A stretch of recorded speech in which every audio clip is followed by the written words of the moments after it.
경제 브리핑 불편한 진실이 여러분의 확실한 두통 치료제가 되어드리겠습니다. 경제 뉴스가 연예 뉴스처럼 쉽게 들리는 그날까지. 경제 브리핑 불편한 진실. 경제 브리핑 불편한 진실 11월 14일 순서 시작하겠습니다. 오늘도요, 좀 화나는 뉴스로 시작을 해야 될 것 같아요. 네. 여러분들 많이 보셨을 텐데요. 국내 치킨 업계 1위로 불리는 업체 있죠. BBQ. 그렇죠. BBQ의 윤홍근 회장이요, 가맹점을 상대로 욕설 플러스 폭언 이것까지 퍼부었다는 의혹이 제기되고 있습니다. 네. 그 YTN이 보도한 내용에 따르면요, 지난 5월에 윤 회장이요, 아는 사람들이랑 이렇게 같이 한 BBQ 매장에 방문했대요. 그런데 그 가맹점주한테 가맹점을 폐점시키겠다 이러면서 욕설과 폭언을 퍼부었대요. 왜요? 이유는 정확히 밝혀지지 않았는데 아무튼요, 당시 피해자에 따르면요, 윤 회장이 뭐라고 했느냐, 야, 이 XX야 그러면서 폐업시켜버려 이런 얘기까지 했다는 거예요. 근데 문제는요, 이게 가맹점주만 있는 데에서 한 얘기가 아니라 당시 매장에 손님도 있었대요. 손님들이 이걸 다 봤다는 거죠. 그래서 실제로 목격했던 한 손님은요, YTN에 이런 얘기까지 했다고 합니다. 갑질 얘기만 들었는데 내가 그런 걸 직접 목격할 줄 처음 알았다. 소리를 지르고 나이 드신 양반 입에서 이런 쌍소리가 나왔다. 이런 얘기까지 했다는 거죠. 쌍소리? 그렇죠. 그럼 양반이 아니라 쌍놈 아니에요?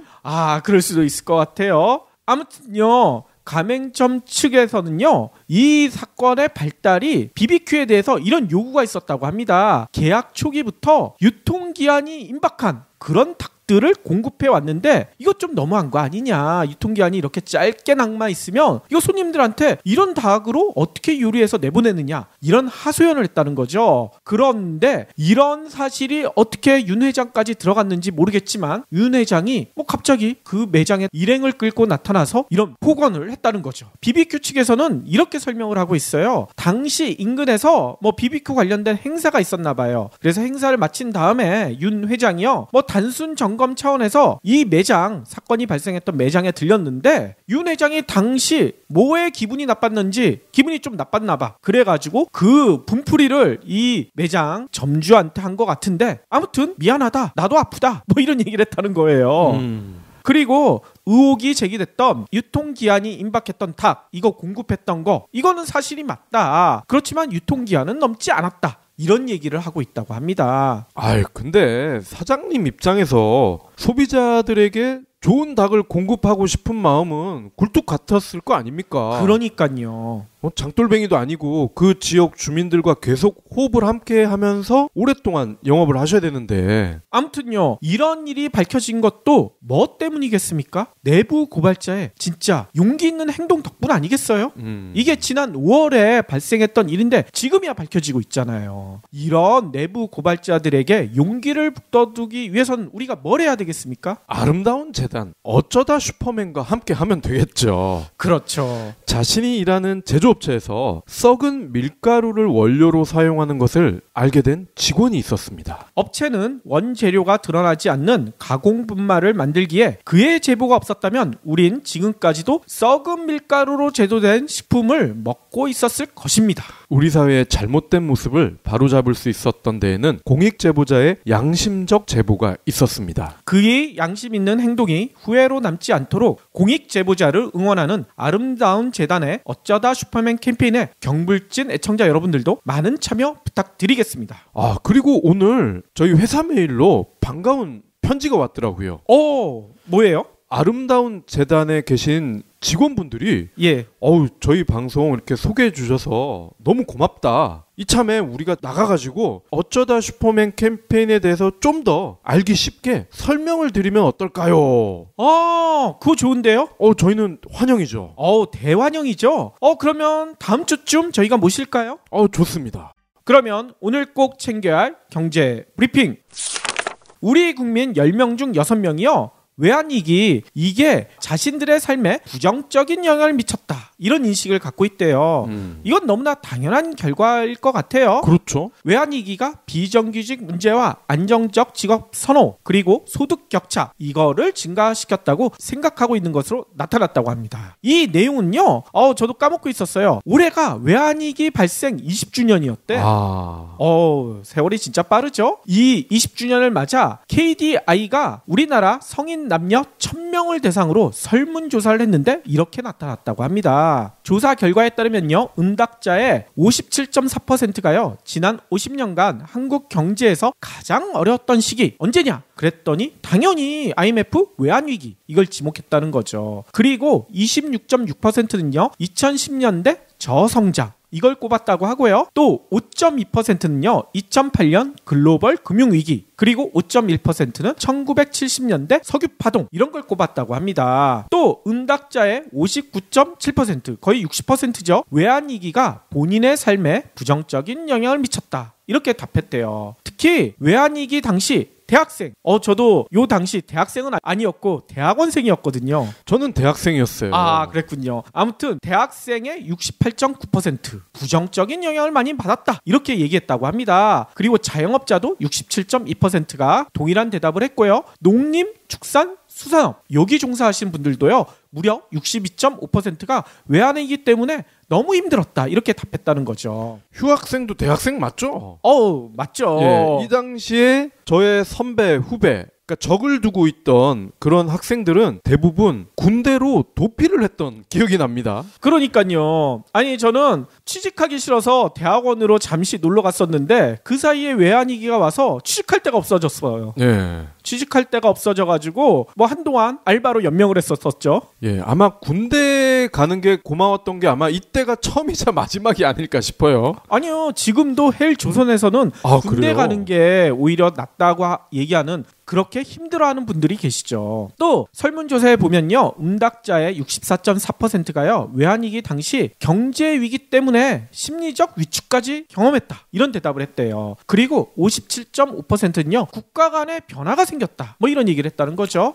그리고 취업 방향 및 투자에 대한 가치관이 변화했다. 이렇게 대답하신 분들도요. 54.9%. 생각보다 많죠. 아니 그러면 외환위기 하면 가장 먼저 떠오르는 것이 뭐냐? 이런 질문에 대해서는요. 놀랍게도요. 국민들의 금모으기 운동. 이걸 가장 많이 떠올렸더라고요. 무려 42.4%. 그리고요. 그 다음이 25.4% 분들이 꼽으셨는데요. 대량 실업. 그리고 17.6%는요. 대기업 은행들의 파산 및 부도. 그리고 10.8%는요. 국가 부도 및 환율 상승. 이런 걸 꼽았다고 합니다. 저는 YS가 생각이 나는데. YS. 그리고요. 외환위기를 우리나라가 조기에 극복했잖아요. 전 세계적으로도 화제가 됐었었죠. 이렇게 조기에 극복할 수 있었던 원동력. 당연히 아까 처음 꼽았던 금모으기 운동. 이거를 54.4%나 꼽았다고 해요. 그리고 그 다음이 구조조정, 공공개혁. 이게 15.2%. 그리고 구제금융이 5%, 정리해고 도입 및 아나바다 운동 뭐 이런 고통 분담이 9.1% 이런 순이었대요. 아니 그러면 외환위기가 우리 경제에 나쁜 영향만 미쳤을까? 긍정적인 영향은 없었을까? 이런 질문에 대해서는요. 구조조정을 통한 기업의 건전성 및 경쟁력 제고 이런 긍정적인 영향이 있었다. 이런 분들이요. 24.5%. 그리고요. 23.1%는요. 외환위기 덕분에 아끼고 절약하는 소비 문화가 확산됐다. 이렇게 얘기를 했고요. 또 22.7%는요. 기업 경영 및 사회 전반의 투명성이 높아졌다. 이런 얘기를 했다고 합니다. 반면 부정적인 영향 이건 더 많겠죠. 가장 많이 꼽은 것은요. 소득 격차, 빈부 격차 확대 뭐 이런 게 양극화라고 하죠. 양극화가 심화됐다가 31.8%. 그리고요. 대량 실직, 청년 실업 등 실업 문제 심화 28%. 그리고 이것도 심각하죠. 계약직 및 용역직 이런 비정규직이 확대됐다. 26.3%라고 꼽았다고 합니다. 뭐 긍정적 부정적 영향을 말씀을 해주셨는데 모르겠네요. 저는 다 부정적인 것 같은데. 다 부정적인가요? 아무튼요. 외환위기가 벌어진 지 벌써 20년이 지났지만 이 외환위기 때문에 아직까지도 문제시가 되고 있는 거 이런 게 뭐가 있을까? 이런 질문에 대해서는요. 놀랍게도요. 88.8%가요. 비정규직 문제. 이걸 꼽았대요. 그리고요. 86% 이게 복수응답이었거든요. 공무원, 교사 등 안정적 직업 선호 현상이 높아졌다. 이렇게 꼽았다고 하고요. 85.6%는 소득 격차가 심화됐다. 그리고 82.9%는 취업난이 심화됐다. 이런 걸 꼽았다고 합니다. 따라서 우리나라 경제 어떻게 가야 되나? 현재 가장 중요한 과제가 뭔가? 이거에 대해서는요. 일자리 창출 및 고용 안정성 강화. 이게 31.1%. 그리고 사회적 측면에서는요. 부정부패 척결. 적폐청산이라고 얘기해도 될 것 같은데 좀 순화한 것 같아요. 부정부패 척결을 통한 신뢰 구축 32.7%. 이런 응답이 많았다고 해요. 이런 설문조사 결과를 보니까요. 저는 이런 생각이 들더라고요. 아까도 저희가 소개해드렸지만요. 국민들이 외환위기 극복의 원동력으로 꼽은 거. 이게 보통 IMF에선 이런 얘기 했잖아요. 구조조정해라. 개혁해라. 이런 걸 강조를 했었는데 실제로 국민들은요 그런 것보다 금모으기 운동 이걸 통해서 국민들이 단합됐다 이걸 더 많이 꼽았다는 거. 그렇죠. 이게 진짜 주목해야 될 점이 아닌가 이런 생각이 들더라고요. 그래서 앞으로도 우리가 포용적 성장을 통해서 사회 응징력을 좀 확보해 가면 문재인 대통령이 내놓은 정책에 따라서 사람 사는 세상이 되면 더 나은 사회가 되지 않을까 이런 생각이 듭니다. 예, 그리고 굳이 긍정적인 거 하나 꼽자면 IMF 때도 그랬고 올해 초에도 그랬고 항상 대한민국은 큰 변곡점 이걸 거칠 때 국민과 함께한다. 그렇죠. 그리고 저 같은 경우에도 개인적으로 IMF가 없었으면 지금 이거 안 하고 있었을 것 같아요. 네. 그냥 어디 은행이나 금융권 들어가가지고 일하고 있었겠지 지금 이거 할 생각은 전혀 못했을 것 같거든요. 에이, 잘렸겠죠 벌써. 아 벌써 잘렸을까요? 아 그러면 치킨집 하고 있겠군요. BBQ 폭언 들어가면서 아마 하고 있었을 것 같아요. 다음 소식입니다. 부당하게 환불을 거부하거나 최저가 보장 약속을 제대로 지키지 않는 등의 글로벌 숙박 사이트들의 부당 영업 관행에 제동이 걸렸습니다. 어허. 공정거래위원회는요. 아마 다들 아실 겁니다. 아고다, 부킹닷컴, 익스피디아, 호텔스닷컴. 이거 다 한 번씩들은 이용해 봤을 것 같은데요. 예, 해외여행 가기 전에 한 번쯤 들어가 보는 온라인 숙박 예약 플랫폼 사업자들 아닙니까? 이들 사업자의 약관에 대한 조사를 벌여서 부당한 환불 거부 조항에 대해 시정 권고를 내리고 부당한 가격 변경과 같은 7개 약관 조항을 시정했다고 밝혔습니다. 와, 7개나 돼요? 아고다, 부킹닷컴, 호텔스닷컴, 익스피디아 이렇게 4군데 모두 환불 조항에 불공정성이 있었다는 거예요. 아하. 예약 취소 시점을 불문하고 예약 변경 내지 환불이 일체 불가능했다. 일반적으로 숙박 예정일까지 아직 기간이 남아있는 경우에는 고객이 취소를 하더라도 해당 객실이 재판매될 가능성이 크잖아요. 당연하죠. 재판매가 이루어진다는 얘기는 사업자가 손해를 안 본다는 거죠. 그렇죠. 하지만 예약 취소 시점 이후에 숙박 예정일까지 남아있는 기간과 상관없이 일률적으로 숙박대금 전액을 위약금으로 부과하는 것은 소비자에게 과도한 손해배상 의무를 부담하게 하는 조항이다. 그래서 이거를 무효라고 판단을 했다는 겁니다. 이건 너무 당연한 판단인 것 같은데요. 예, 물론 소비자가 전날이라든지 당일 새벽이라든지 요럴 때 취소를 했다면 전액을 환불을 받지 못하더라도 크게 불만이 없을 것 같긴 한데 2주, 3주, 한 달 전 이때 취소를 한 거는 얘기가 다른 거죠. 그렇죠. 사업자가 시정 권고 통보를 받은 후 60일 이내에 시정하지 않으면요. 공정위는 시정 명령을 내릴 수 있고 이때도 지키지 않으면요. 형사 고발이 됩니다. 그렇군요. 아니 그리고 최저가 눈속임에 대한 꼼수 이거에 대해서도 제동이 걸렸다면서요. 맞습니다. 이들 앱 들어가 보면 항상 최저가, 반값 이런 게 눈에 띄게 표기가 돼 있잖아요. 그러니까요. 이메일로도 너무 많이 보내줘요. 네. 호텔스닷컴의 경우에 사업자의 귀책 사유로 숙박료가 낮은 가격으로 책정이 돼서 소비자 예약이 이루어진 경우에도 숙박료를 변경하거나 숙소를 제공하지 않을 수 있다. 이런 약관을 유지해 왔다는 거예요. 어허. 또 소비자가 계약 체결 시에 적용되던 최저가 보장 약관이 변경될 때 변경 후에 약관을 소급해서 소비자에게 적용하기도 했다는 겁니다. 아이고. 호텔스닷컴은 사업자의 귀책 사유가 있을 경우 최초 책정한 숙박 숙박료만 받고 숙소를 제공하는 것으로 약관을 고쳤고요. 또 약관이 변경되더라도 소비자가 계약 체결 시 적용되던 최저가를 그대로 적용하기로 했습니다. 그렇군요. 아니 그리고 사업자의 과도한 면책 조항 이거에 대한 불만도 높던데요. 네, 부킹닷컴, 호텔스닷컴의 경우에 사업자의 웹사이트에 게시된 각종 부정확한 정보에 대해서 일체 책임을 부담하지 않았는데 아고다도 소비자가 사업자의 사이트를 이용하는 과정에서 발생할 수 있는 일체의 기술적 결함 등에 대한 책임을 지지 않았다고 합니다. 아이고. 그러니까 결제를 하다가 만약에 결제가 됐어. 근데 해외여행을 가서 방 주세요. 나 예약했어요. 그런데 뭔 소리요? 당신은 예약이 안 돼 있어. 아하. 그래도 전혀 책임을 지지 않는다는 거죠. 아우, 그거 진짜 낭패일 거 아니겠습니까? 기술적 결함이기 때문에 이거는 인간이 하는 일인 이상 충분히 일어날 수 있으니 네가 감당해라. 뭐 이런 얘기입니다. 실제로 이들 업체에 당하신 분이 글을 올려놓으셨어요. 최저가 보장이라는 사이트에 예약하고 다른 사이트에서 같은 방 가격이 더 저렴한 것을 보고 캡처를 해서 차익을 환불해 달라고 하니까 분명 같은 방인데 사이트에 방 소개한 명칭이 다르기 때문에 못 해준다. 이런 답변이 왔다는 겁니다. 아, 같은 방인데 이름이 다르다? 네, 사이트마다 조금씩 명칭을 달리 해놨더군요. 이야, 이거는 진짜 꼼수가 보이는데요? 예, 얍삽한 속임수인 거죠. 교묘하게 빠져나가기 위해서 한쪽은 3인실, 다른 쪽은 트리플룸이라 동일 조건 방이라고 인정을 못한다. 야, 이거는 너무하네. 3인실이 트리플룸 아니에요? 그러니까요. 최근 최저임금에 대한 논란이 다시 불거지고 있는 것 같아요. 그런 논란을 잠재울 수 있는 한 보고서가 나왔다고 합니다. 이 보고서 내용을 좀 살펴보고 싶은데요. 이게 뭐냐면요. 한국보다 앞서 급격한 최저임금 인상 정책을 쓴 나라가 있대요. 어느 나라인지 혹시 감이 잡히시나요? 뭐 유럽 선진국이나 북미 아니에요? 그런데 그런 나라가 아니에요. 우리 바로 이웃나라. 에이 설마 중국이나 일본? 중국이라고 합니다. 중국이요. 이렇게 급격한 최저임금 인상 정책을 썼는데 그러면 최저임금이 이렇게 올라갔으면 우리 수구보수에서 얘기하듯이 일자리가 줄어들어야지 정상 아니겠어요? 그렇죠. 근데 일자리가 오히려 늘어났다. 이런 조사 결과가 나왔다고 합니다.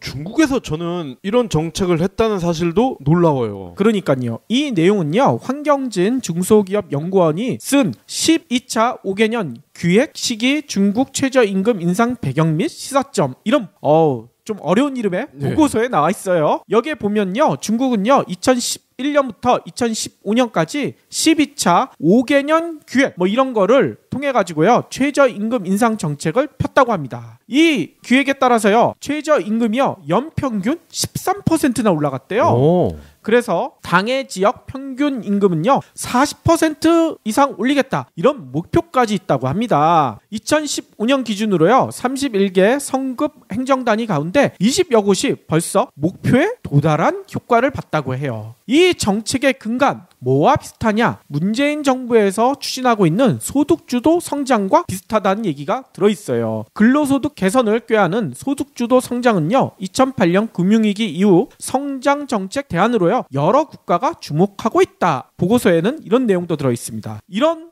주목하는 국가 중에 중국이 가장 대표적이란 얘기겠죠. 오히려 우리나라는요 문재인 정부 들어서 이런 대열에 합류했으니까 중국보다 좀 늦은 감이 있다 이런 얘기도 나와 있어요. 문 정부는요 2020년까지 최저임금을 10,000원까지 끌어올리겠다 이런 계획을 발표하셨잖아요. 당장 내년 임금은요 올해보다 16.4% 인상되는 걸로 나타나 있고요. 이를 두고 최저임금 인상으로 인한 인건비 부담, 사업주의 경영난을 통해 고용 감소 이것을 걱정하는 목소리가 매우 높죠. 특히 수구 보수 쪽에서는 계속 이런 얘기를 하고 있죠. 네. 그렇지만 문재인 정부는 이거 걱정 없다. 그리고 이런 걱정을 무마하기 위해서 3조 원 정도를 지원하기로 얼마 전에 발표를 했잖아요. 저희가 브리핑 시간에도 얘기를 드렸고요. 일자리 줄어든다 막 이렇게 협박을 해도 안 되니까 요즘은 그런 소리를 하던데요. 최저임금이 이렇게 많이 올라가면은 결국 이 인상분 상품에 반영이 되기 때문에 소비자가 돈을 더 내야 된다. 와하, 그러니까요. 이게 말이 됩니까? 아무튼요, 이 보고서에 따르면요, 문재인 정부의 정책과 동일한 정책을 먼저 편 중국 같은 경우 결과적으로 고용 효과를 누렸다. 이렇게 나타나 있어요. 실제로 보면요, 중국의 고용자 숫자가요, 2011년 7억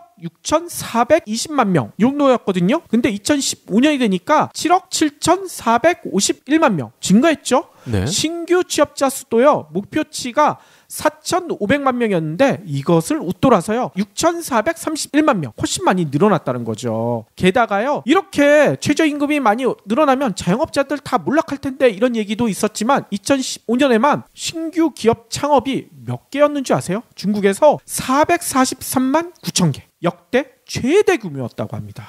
최저임금이 이렇게 많이 올라가면 그만큼 기업들이 먹을 수 있는 파이도 커지는 겁니다. 그러니까요. 그래서요 이 보고서에선 이런 내용이 나와 있어요. 최저임금 효과는 이론적으로 실증적으로 명확한 결론은 아직까지는 없다. 하지만 중국의 경우 지난해부터 최저임금에 대한 구체적인 목표를 제시하지 않았지만 2020년까지 주민소득을 2010년보다 2배로 늘리겠다는 성장 정책이 유효한 상태다. 벌써 이게 일자리로 증명되고 있지 않느냐 이런 얘기를 한다는 거죠. 아무튼요 이런 내용에 대해서 벌써 수구 보수 쪽에서 댓글 공격이 시작된 것 같아요. 이거 뭐 중국이나 가능한 얘기지 왜 한국에 갖다 붙이냐 이런 얘기를 하시는 분들이 꽤 계신 것 같은데요. 그게 아니죠. 중국에서도 가능한 얘기면 한국에서 왜 불가능할 거라고 생각하십니까? 더 가능하죠. 그러니까요. 그리고요 우리가 늘 얘기했지만 최저임금은요 단순한 임금이 아니라요 인간성에 대한 최저 기준선. 이 기준선이 높은 나라가 진정한 살기 좋은 나라 아니겠어요? 우리가 중국보다 살기 힘든 나라? 이거 인정할 사람이 어디 있겠습니까? 최소한 중국보다는 살기 좋은 나라 아니겠어요? 참 공안이 판치는 중국 맞아요? 이렇게 어떻게 보면 공포 정치를 하고 있다고 생각해도 되는 중국에서도 이렇게 노동자를 대우해 주려고 하는데 우리나라는 중국보다 훨씬 자유롭고 민주적이라고 말은 그렇게 하고 있죠. 그러니까요. 우리가 중국보다는 훨씬 나은 모습을 최저임금에서도 보여줄 수 있는 그런 사회가 됐으면 좋겠어요. 마지막으로는요. 박 PD가 좋아할 만한 내용을 제가 골라왔습니다. 안 좋아할 수도 있는데. 박 PD는 커피 매니아잖아요. 네. 커피 진짜 좋아하시죠? 네. 그런데 캡슐 커피도 좋아하시나요? 네, 이럴 줄 알았어. 저 캡슐 커피는 안 좋아합니다. 그래요? 의외로 캡슐 커피 좋아하시는 분들도 많더라고요. 저는 좋아하거든요. 그런데 이런 생각 한번 해보셨어요? 캡슐 커피가 왜 만들어졌을까? 편하게 먹으려고. 보통 그렇게 생각하시죠. 예. 그래서 집에서도 편리하게 카페 커피 맛을 즐기고 싶어서 이래서 만들어지지 않았을까? 이렇게 생각하시는 분들이 많을 텐데요. 캡슐 커피 탄생에 담겨진 놀라운 비밀이 있다고 합니다. 그 내용을 지금부터 살펴볼게요. 캡슐 커피를 대중화한 업체가 네스프레소라는 업체거든요. 아하. 여기에 초대 사장이요. 에릭 파브란 분이에요. 근데 에릭 파브란 분은요. 1970년대 후반 최상의 에스프레소를 내가 한번 만들어 보겠다. 이런 목적을 가지고요. 이탈리아로 갔다고 합니다. 이탈리아가 가장 커피 맛있게 먹는 나라 이렇게 알려져 있으니까요. 네. 그래서 이탈리아의 유명한 도시들 다 돌아본 거예요. 그 도시의 가장 유명한 카페 이런 데들을 다 샅샅이 뒤졌다는 거죠. 그런데 이렇게 뒤지다 보니까 가장 맛있는 커피 만드는 곳 여기를 발견했대요. 네. 이 카페 이름이요. 산트 유스타치오. 박 PD님 혹시 가보셨나요? 저는 이탈리아 자체를 못 가봤습니다. 그렇군요. 아무튼요. 이 카페에서는요. 풍부한 향과 크레마 이것 때문에 카피 매니아들이 진짜 끊이지 않도록 몰려드는 그런 유명한 곳이었다고 합니다. 이름에서부터가 향이 느껴져요. 유스타치오잖아. 그렇죠. 피스타치오. 그 땅콩 비슷하게 생긴 그렇죠. 거. 이렇게 고소한 향이 날 것 같아요. 왠지. 그럴 수 있겠네요. 아무튼요. 에릭 파브 사장은요. 아니 이 카페의 커피는 왜 이렇게 맛이 좋을까? 이게 궁금했던 거죠. 그래서 몇 날 며칠 동안 그 카페에서 바리스타가 커피 내리는 것을 계속 관찰해봤다는 거예요. 네. 뭔가 다른 점이 있지 않을까? 아니면 커피 원두가 다를까? 여러 방면에서 찾아보다 보니까 놀라운 점 하나를 발견했다고 합니다. 뭐냐면요. 여기 바리스타들이 에스프레소, 이탈리아 사람들이 주로 먹는 그 진한 커피 그거를 뽑는데 조금 방식이 달랐다는 거예요. 기존의 카페에서는요. 에스프레소 머신을 피스톤 방식이라고 해가지고요. 바리스타가 레버를 눌러서요. 커피를 추출하는 그런 방식을 썼다는 거죠. 그래서 레버를 누르게 되면요. 거기에 수증기가 커피 가루를 통과하게 되면서요. 에스프레소가 추출되는 그런 방식을 썼다고 합니다. 그런데 대부분의 카페에서는 이렇게 추출할 때 레버 그냥 한 번만 딱 내리고 말죠. 왜냐면 이것도 귀찮잖아. 하루 오전에만 커피를 뭐 400잔, 500잔을 만드는 그런 데도 있으니까요. 그런데 이 산트 유스타치오의 바리스타들은요. 이렇게 레버를 내릴 때 한 번만 내리지 않았대요. 3번, 4번 펌핑을 하면서 내렸다고 합니다. 펌핑? 예. 아니 이렇게 한 이유가 뭘까? 이 바리스타한테 가서 물어봤다는 거예요. 한 번만 내리면 될걸 왜 3-4번 이렇게 힘들게 펌핑을 하느냐? 그랬더니 바리스타가 이렇게 설명을 했다는 거예요. 공기를 더 빽빽히 주입해가지고요, 최대한 높은 압력으로 수증기가 커피가루를 통과하기 위해서, 이런 설명을 했다는 거죠. 이 작은 차이가 커피 맛을 훨씬 더 풍부하게 만들었다, 이런 얘기인 거죠. 예, 뭐 저도 요 에스프레소 머신에 대해서 관심이 좀 있어서 예전에 좀 알아봤었는데, 이 압력이 굉장히 중요하거든요. 그렇죠. 네, 압력에 따라 맛이 천차만별입니다. 맞아요. 아니 저는 요 얘기를 듣고 갑자기 그게 생각나더라고요. 우리나라 국밥 있잖아요. 네. 국밥 잘하는 집 가면 국밥에 국이랑 밥을 이렇게 떠줄 때 한 번에 안 뜨죠. 3-4번 이렇게 국물을 따랐다 넣었다 이거를 토렴이라고, 이게 전문 용어까지 있더라고요. 그런 방식으로 하는데 훨씬 더 국밥이 맛있죠. 이거랑 비슷한 거 아닌가? 좀 안 어울리나요? 그거는 압력과는 좀 다른 것 같은데요. 아니, 압력이 아니라 한 번에 할 수 있는 걸 3-4번에 나눠서 한다. 그렇죠. 훨씬 더 맛이 좋게 만들기 위해서. 뭐 압력이랑 상관없지만요. 네. 좀 비슷한 것 같아요. 제가 보기에는. 그거는 침출물을 끌어올리는 거 아닙니까? 그릇을 따뜻하게 데우고요, 더 맛있는 그 국물이 들어갈 수 있게 도와주는 역할을 한다고 하더라고요. 아무튼요, 이 차이를 발견한 에릭 파브는요, 이거를 어떻게 만들면 될까, 이 노하우를요 아예 공식으로 만들어보자, 이렇게 생각했다는 거예요. 근데 바리스타들한테 이렇게 3-4번 펌핑하라, 이렇게 하면 말이 안 먹힐 것 같아. 그래서 이 에릭 파브가 생각해낸 게 바로 캡슐 커피라고 합니다. 바리스타가 3-4회 펌핑하지 않아도 똑같은 효과, 어느 곳을 가더라도 똑같은 맛을 낼 수 있도록 만든 게 이 캡슐 커피라는 거예요. 그래서 캡슐 커피가 어떻게 작동하는지 혹시 모르시는 분들도 있을 것 같아서 제가 자료를 한번 찾아봤더니 이렇게 된다는 거예요. 갓 볶은 원두를 갈아서 포장한 캡슐을요, 이 머신에 넣으면요, 블레이드, 이 칼날이죠, 칼날이 캡을 뚫고 캡슐 안에 높은 압력의 물을 분사하게 되잖아요. 이렇게 분사한 것이 커피가루를 통과해가지고요, 문 아래에 약한 막을 뚫고 에스프레소가 추출되게 되죠. 근데 이렇게 캡슐에 만들게 되면요, 3-4회 펌핑한 것처럼 압력이 높아질 수가 있다는 거예요. 단순히 우리가 기존에 먹는 에스프레소 머신에 하는 거랑 캡슐에 넣은 거랑은 이 압력 차이가 다르다고 합니다. 한마디로 이게 뭐겠습니까? 에릭 파브가 이렇게 설명해요.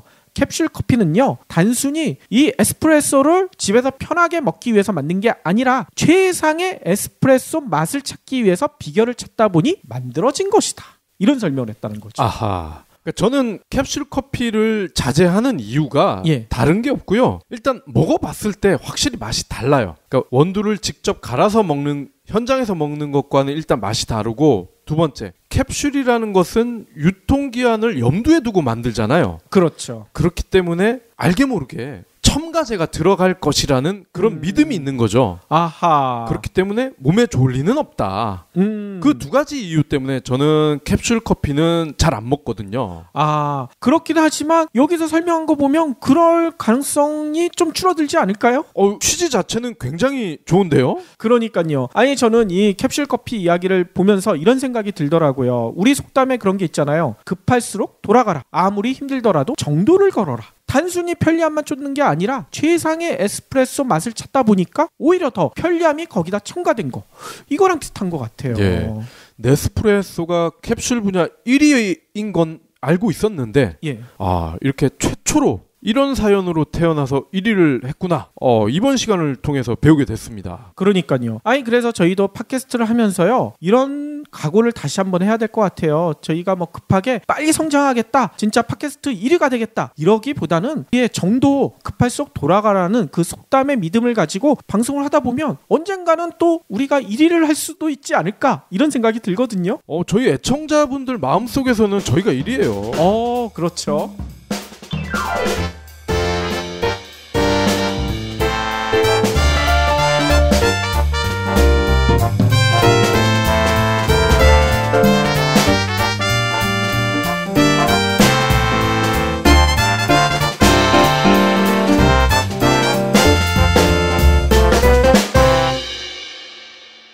경제브리핑 불편한 진실 완주해주셔서 감사합니다.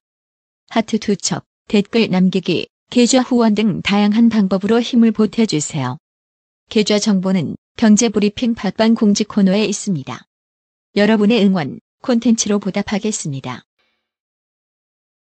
경제브리핑 불편한 진실이 여러분의 확실한 두통 치료제가 되어드리겠습니다. 경제 뉴스가 연예 뉴스처럼 쉽게 들리는 그날까지. 경제브리핑 불편한 진실. 경제브리핑 불편한 진실 11월 14일 순서 시작하겠습니다. 오늘도요, 좀 화나는 뉴스로 시작을 해야 될 것 같아요. 네. 여러분들 많이 보셨을 텐데요. 국내 치킨 업계 1위로 불리는 업체 있죠. BBQ. 그렇죠. BBQ의 윤홍근 회장이요, 가맹점을 상대로 욕설 플러스 폭언 이것까지 퍼부었다는 의혹이 제기되고 있습니다. 네. 그 YTN이 보도한 내용에 따르면요, 지난 5월에 윤 회장이요, 아는 사람들이랑 이렇게 같이 한 BBQ 매장에 방문했대요. 그런데 그 가맹점주한테 가맹점을 폐점시키겠다 이러면서 욕설과 폭언을 퍼부었대요. 왜요? 이유는 정확히 밝혀지지 않았는데 아무튼요, 당시 피해자에 따르면요, 윤 회장이 뭐라고 했느냐, 야 이 XX야 그러면서 폐업시켜버려 이런 얘기까지 했다는 거예요. 근데 문제는요, 이게 가맹점주만 있는 데에서 한 얘기가 아니라 당시 매장에 손님도 있었대요. 손님들이 이걸 다 봤다는 거죠. 그래서 실제로 목격했던 한 손님은요, YTN에 이런 얘기까지 했다고 합니다. 갑질 얘기만 들었는데 내가 그런 걸 직접 목격할 줄 처음 알았다. 소리를 지르고 나이 드신 양반 입에서 이런 쌍소리가 나왔다. 이런 얘기까지 했다는 거죠. 쌍소리? 그렇죠. 그럼 양반이 아니라 쌍놈 아니에요?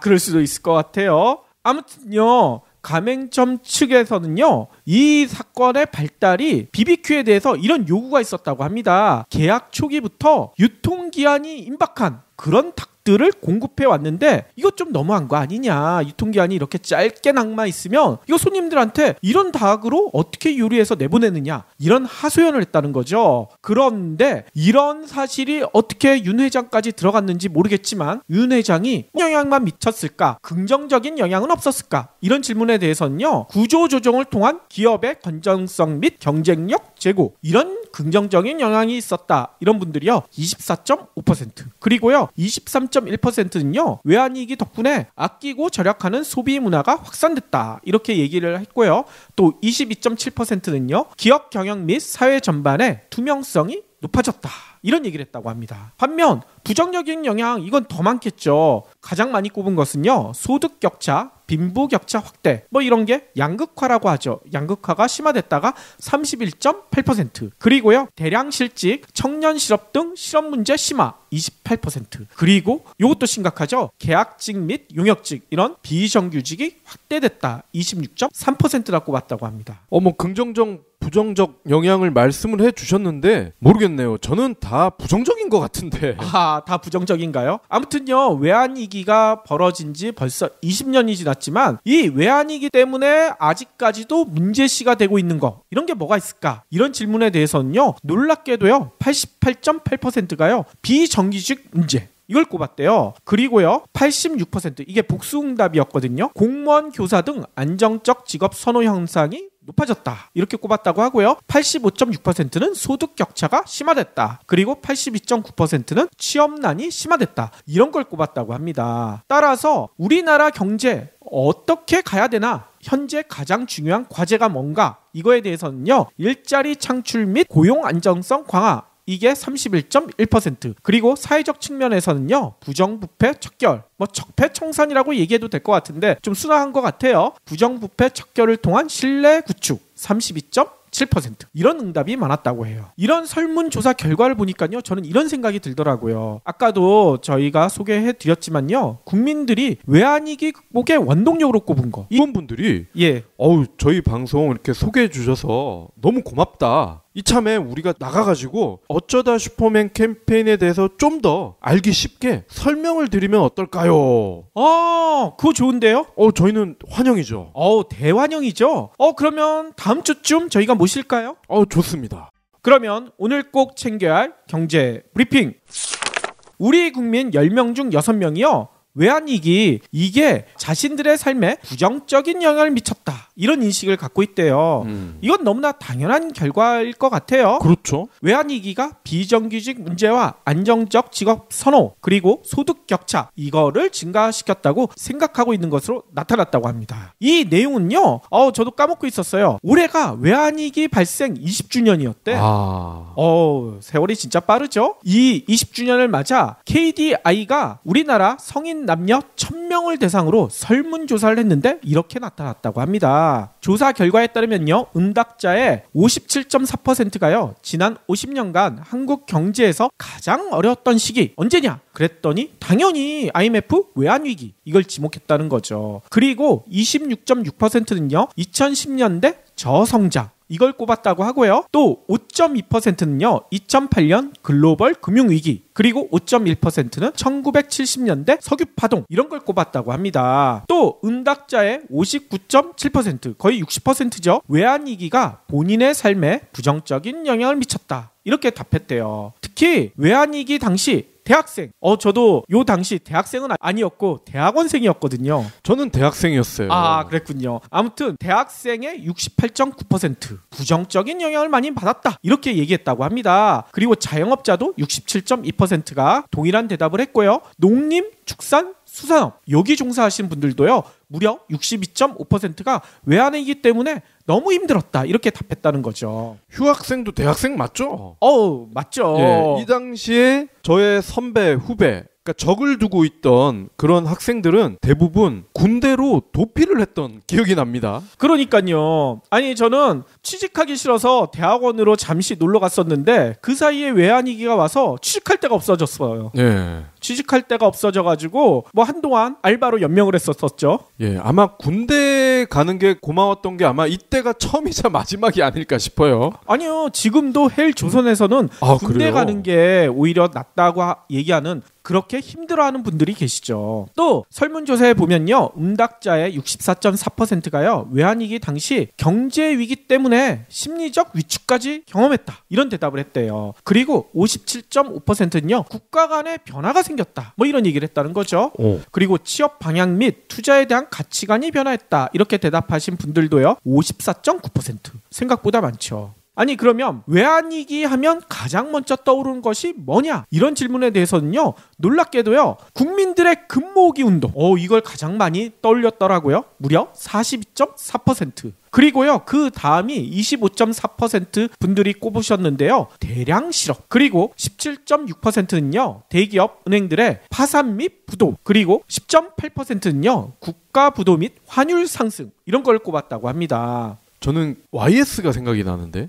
YS. 그리고요. 외환위기를 우리나라가 조기에 극복했잖아요. 전 세계적으로도 화제가 됐었었죠. 이렇게 조기에 극복할 수 있었던 원동력. 당연히 아까 처음 꼽았던 금모으기 운동. 이거를 54.4%나 꼽았다고 해요. 그리고 그 다음이 구조조정, 공공개혁. 이게 15.2%. 그리고 구제금융이 5%, 정리해고 도입 및 아나바다 운동 뭐 이런 고통 분담이 9.1% 이런 순이었대요. 아니 그러면 외환위기가 우리 경제에 나쁜 갑자기 그 매장에 일행을 끌고 나타나서 이런 폭언을 했다는 거죠. BBQ 측에서는 이렇게 설명을 하고 있어요. 당시 인근에서 뭐 BBQ 관련된 행사가 있었나 봐요. 그래서 행사를 마친 다음에 윤 회장이요. 뭐 단순 점검 차원에서 이 매장 사건이 발생했던 매장에 들렸는데 윤 회장이 당시 뭐에 기분이 나빴는지 기분이 좀 나빴나 봐. 그래가지고 그 분풀이를 이 매장 점주한테 한 것 같은데 아무튼 미안하다. 나도 아프다. 뭐 이런 얘기를 했다는 거예요.